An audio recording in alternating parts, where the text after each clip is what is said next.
Terraria, a game that if you've never played yourself, you've definitely heard of. Either from that one friend that recommends every niche indie game on the market, or from people online who can't stop telling you just how good the game is, and that it's not just 3D Minecraft, it's so much better. What I'm going to explain to you today is that I totally agree with them, and that Terraria isn't just 3D Minecraft, it is, in fact, better.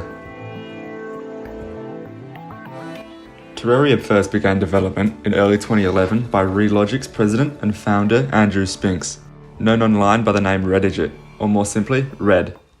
Thanks to Red's full-on involvement with the community, and the fact that he seems so much more like a passionate creator than any other successful developer out there, the Terraria community, despite the game being the 13th highest-selling video game of all time, are some of the most tightly knit and passionate communities out there.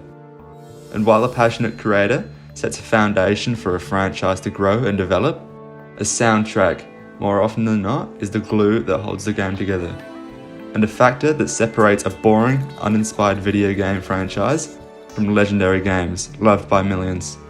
Games like Minecraft, The Legend of Zelda, Super Mario Bros, and of course, Terraria. The original soundtrack for the game was composed by Scott Lloyd Shelley, most famous for his underscore work on the Crocodile Hunter TV series.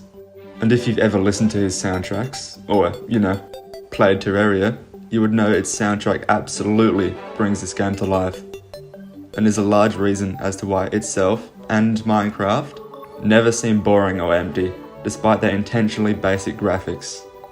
Not to even mention the various iconic sound effects used as either intimidation during a boss fight,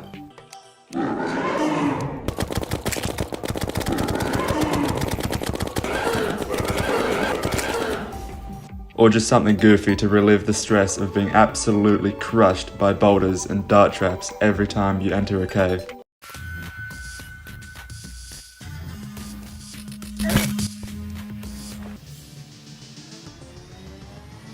Terraria, at its core, is pretty self-explanatory when it comes to its gameplay.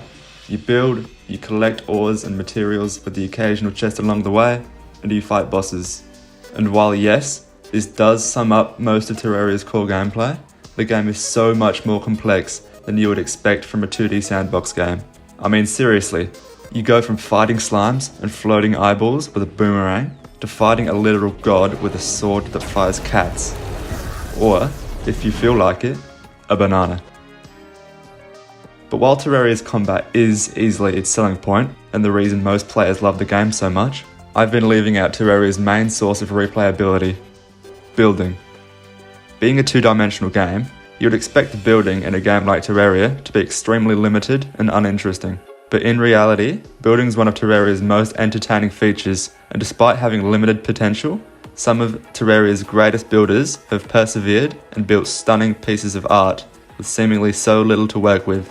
Just take a look at some of Terraria's most impressive builds.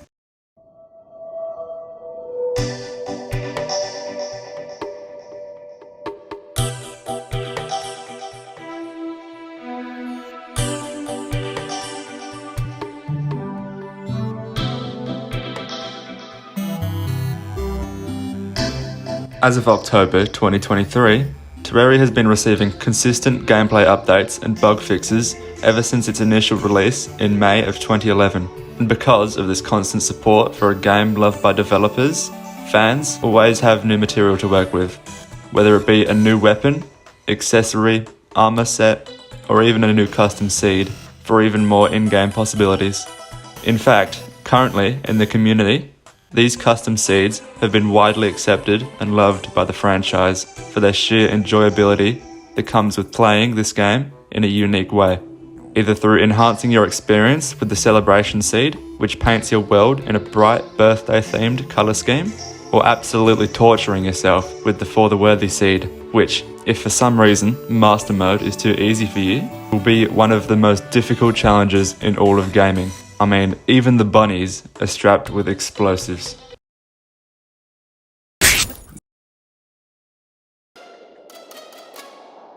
Because of this game, me and millions more across the world can thank Redigit and his thriving community of not just players, but content creators and developers for bringing to life the single most underrated game of all time.